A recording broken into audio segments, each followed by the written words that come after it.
This is Why Am I a Mets Fan, a podcast hosted by Samantha Croston and Ashley Wenskoski.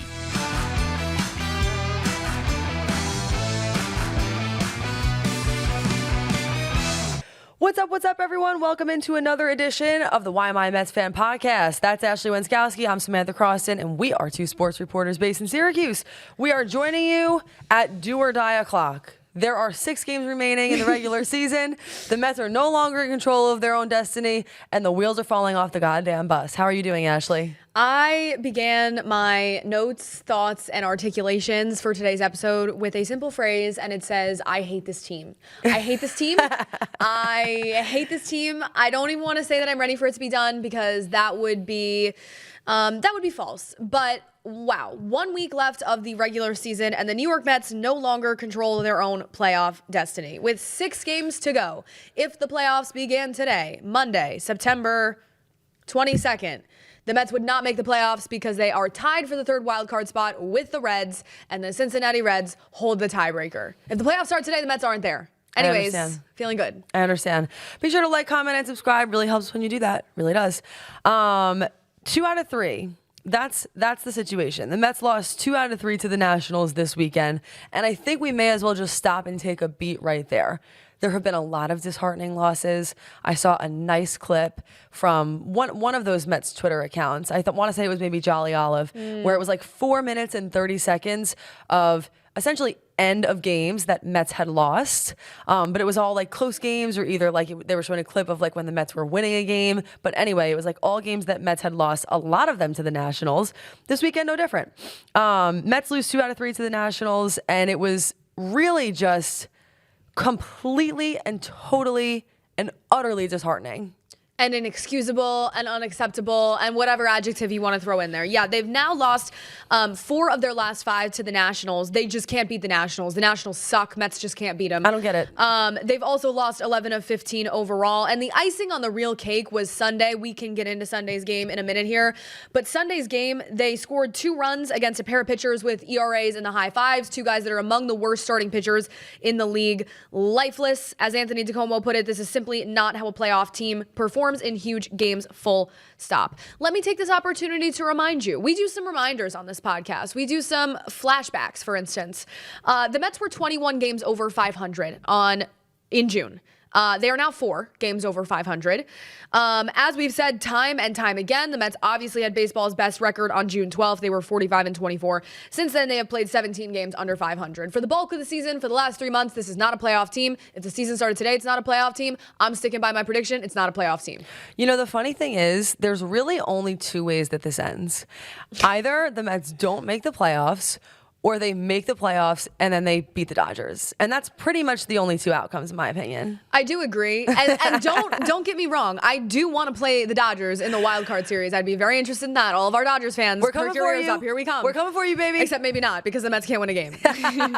No, it's so true. And it's so upsetting because at this point, like you said, it feels like now it's out of the Mets' hands. And even if they had a 1-game lead over the Reds, even if they won 1 game against the Nationals, we really might be sitting here having a different discussion. But it's like, I just feel like we have sat down at this table for legitimately 3 months straight, and we're just getting punched in the mouth every single week. I don't have so many more. I really don't know if I have anything positive left to say about this team. Not because they're not a good team, because they are. Not because they don't have talented players, because they do. You either win games or you don't. It's a team effing sport. They're lifeless. They're uninspiring. Down the stretch, they haven't found a new gear. If anything else, they've found ways to lose games. I get it with the whole pitching issue and everything that has gone on that has been unexpected, but they've shown no signs of fight. I mean, my whole social media, my whole Mets land is like, does this team even, everybody hates this team. I'm not going to say there's not likable players on this team, right? People love a lot of the players that are in this core, Lindor and Soto and Alonso and the like, and Nimmo, but they haven't fought for anything. I mean, you look at this team and it's like, why do you deserve to make the playoffs? Honestly, with as bad as they have played, I'm going full scorched earth, with as bad as they have played these last 3 months, they do not deserve to make the playoffs. And honestly, there is a part of me that hopes that they don't, so that some major shakeups occur. I'm actually not mad at that. Like, that is an interesting take, because if they do make the playoffs and perhaps go on even a small run, then it might leave It'll people all at, be right soothed over. at the end of the year. It might leave people feeling like, well, you know what? Things are okay after all. Well, you know what? They were able to play some great baseball when it counts. But truly, outside of them legitimately going on a run of all runs and making it to like the NLCS, this season will have been a bust for me. We sat here at the beginning of the season and said that this season was World Series or bust. Oh my God. I know. They actually Think might about not that. even make the playoffs. Like, it is crazy to think about what the expectations were.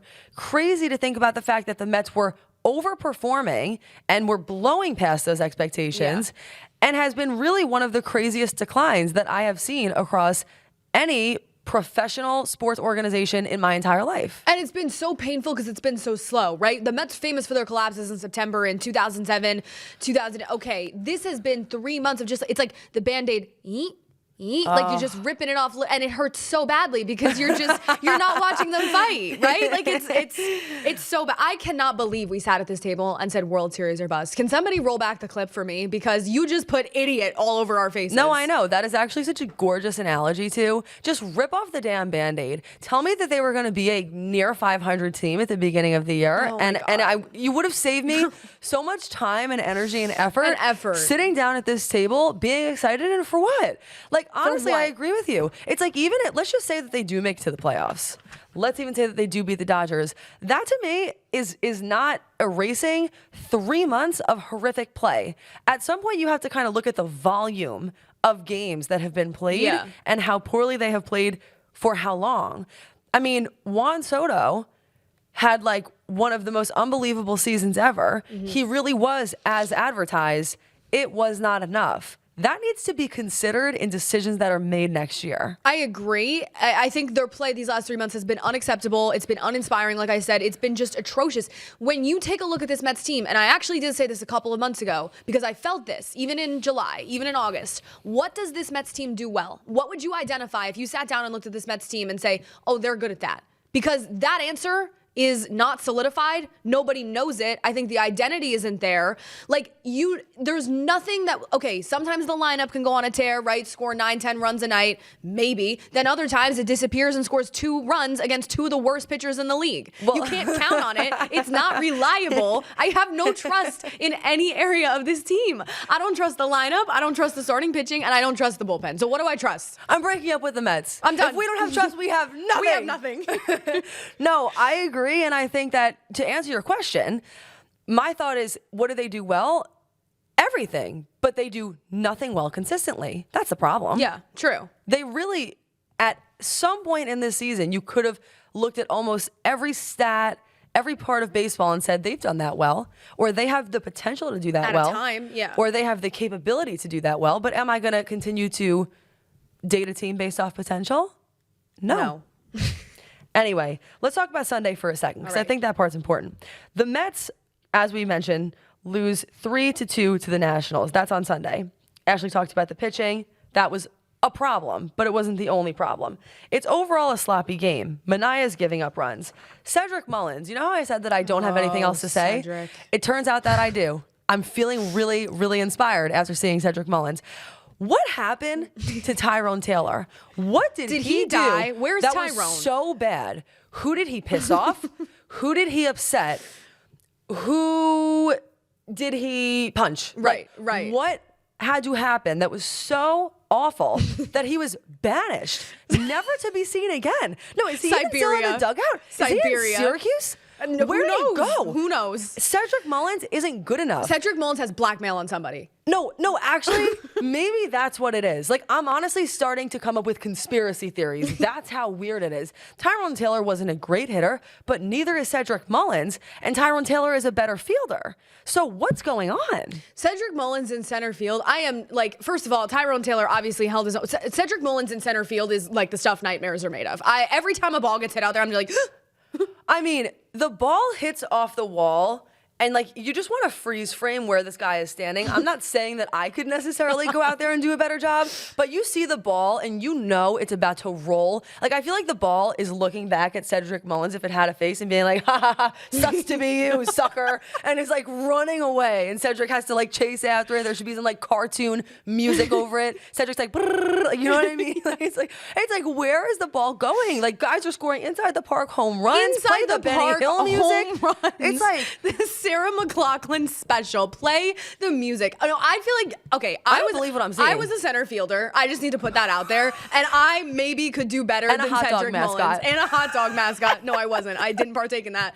But I was a center fielder, and the reads of the balls off the bat put me in center field for the New York Mets. Sorry. I didn't know that. We're off on a tangent. Wait, yeah, I was. They should sign you. I mean, I'm available. You're I'm available? open to work. Open to work. You have the heart. You have the drive. The We'll hourly talk about rate that. would not need to be that high. Wait, literally, based on the way that Stearns likes to sign players, you're a fixer-upper. Off the scrap heap. That's so funny. You know Anyway. what? Actually, forget the conspiracy theories. This is me and my dad were talking today. I think this is what really happened. Okay. I think that Stearns, you go, okay, all right. I'm ready. I think that Stearns is one of those guys where like so many things were going right for him in the beginning that at this trade deadline, it's like he wanted to leave Mullins in for long enough that Mullins could have some sort of magic Mets moment so that Stearns could be like, see, I was right. That's a good take. But it hasn't happened yet. It really wasn't me. That was my Croston. Mm-hmm. But don't you think that actually has some juice behind it? And then the magic moment turns into inside the park home runs against him.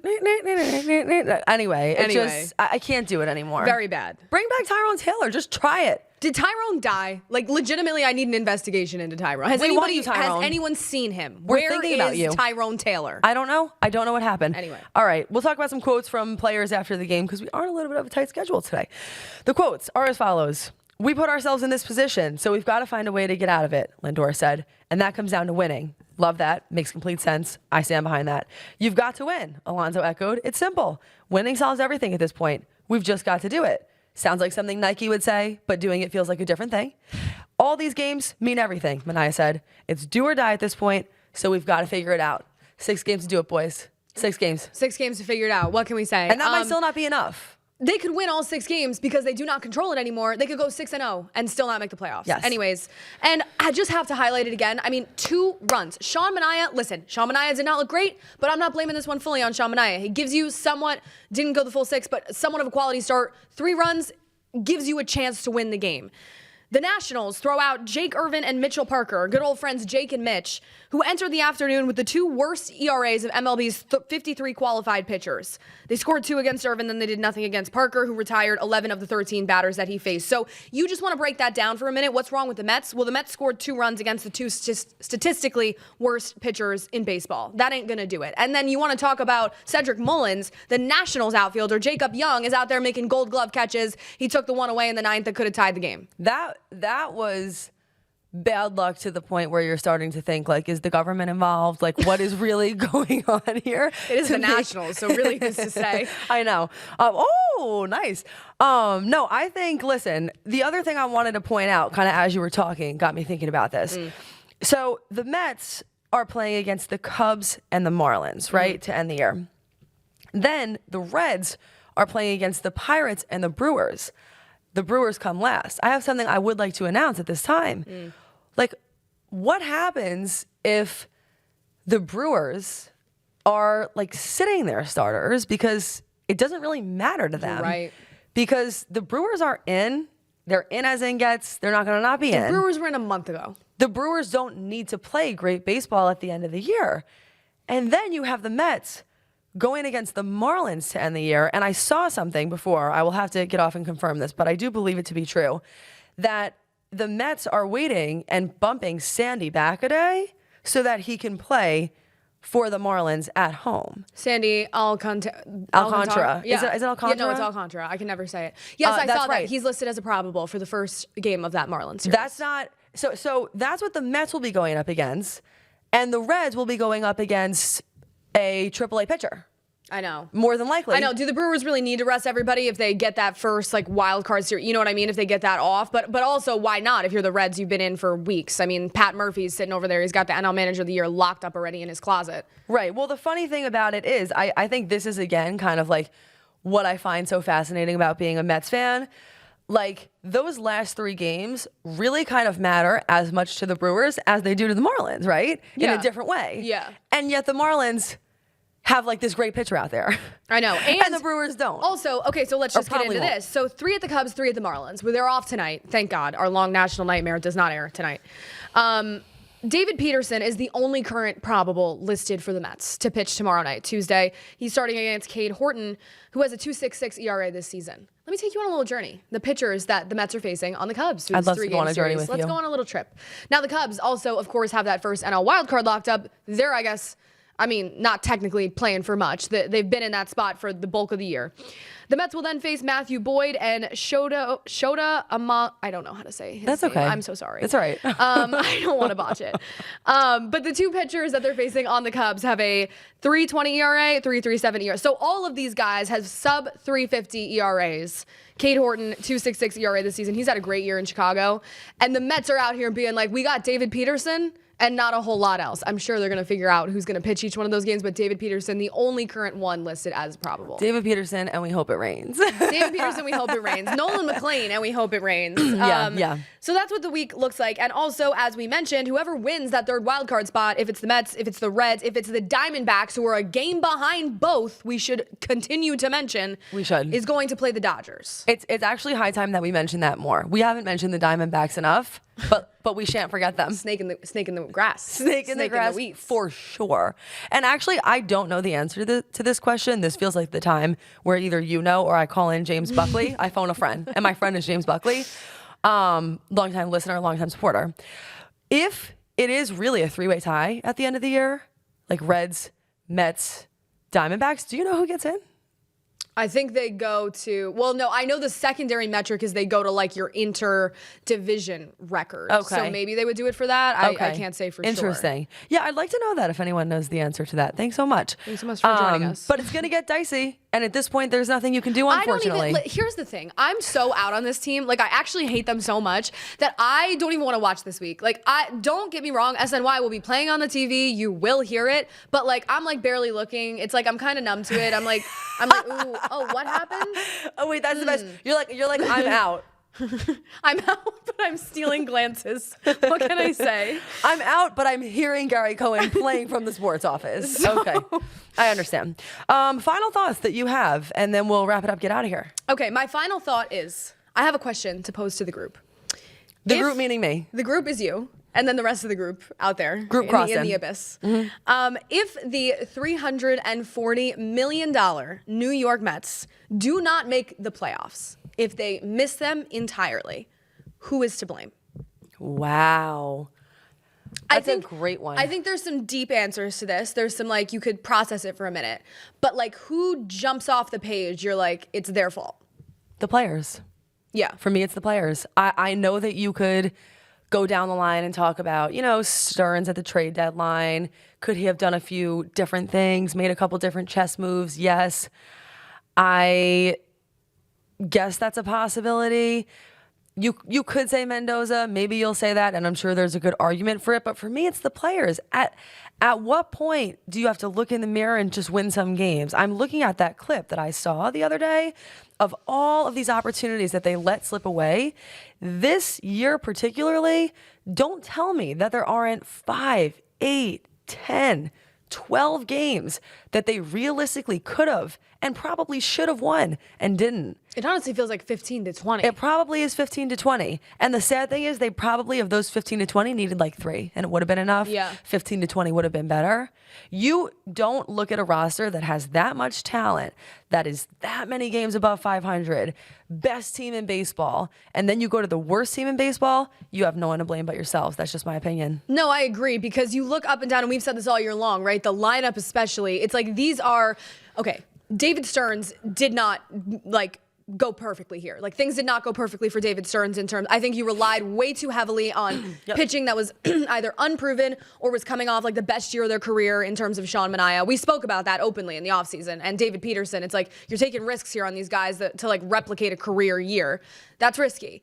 But then you look at the lineup and it's like, okay, I mean, you can fault him for a lot of things, but the lineup is full of proven, veteran, over 30. I mean, guys that multiple time All-Stars, MVP caliber players. Juan Soto and Lindor was in that conversation last year. Guys that have led the league in home runs in Pete Alonso. Like, you go top to bottom for a minute on just the names on paper, and I know that's not good enough, as proven by what we're sitting here discussing. As proven by the New York Mets. As proven by a sad story I like to call the New York Mets. But you look at the lineup and just drastic underperformance 1 through 9. And I think that, yeah, I think it's the players. I know people are going to say Mendoza. I think second to me, other than the players, is David Stearns. I don't think Stearns did enough at the deadline, and I don't think he was urgent enough with the pitching, and I'll fault him for that. Mendoza, there has to be something to be said there for the uninspiring play that we've seen for weeks and months here. You do have to fault Mendoza a little bit for that, but I'm not ready, and I'll say this, if they miss the playoffs outright, I don't think Carlos Mendoza should get fired over this year. Me neither. I completely agree. I actually think it would be a mistake. I would need to see what else is out there, but I do feel like Carlos Mendoza really has a good feel for this team, really has a nice culture that he has helped to build and put in place. I don't think this is his fault. Not really. And you said 1 through 9 underperforming. The one thing I will say is when you really look at the entire year for Juan Soto, I think he was as advertised. Yeah, I agree. I think he did what people wanted him to do and expected him to do. But something else in there is just not adding up, and it wasn't enough. Well, anyway, thanks so much, everyone, for joining us. Anyway, back to the Mets. Who's ready to host a funeral next week? I am. I will wear black. We can have a whole proceeding. It can be fun. Oh, we should both wear black. That's a good idea. Hey, one thing that I just want to put you guys on blast about, whether the Mets are in the playoffs or not, her and I are going to continue. We'd like to be here. We'd like to talk about playoff baseball. It's going to be in some capacity. We're not sure yet. If the Mets are in it, we're going to talk more. If they're not in it, we're going to talk less. But we're going to give you guys some baseball takes, and we're going to follow you for the rest of the year. And we remain hopeful that we can reach back out to our Dodger fan. We remain hopeful that the wild card series will be the Mets and the Dodgers, because honestly, that would be really interesting baseball, and we'd love to talk about it. Oh, it'd be so fun. Thank you so much, as always, for joining us. We will see you back here when the next big thing happens.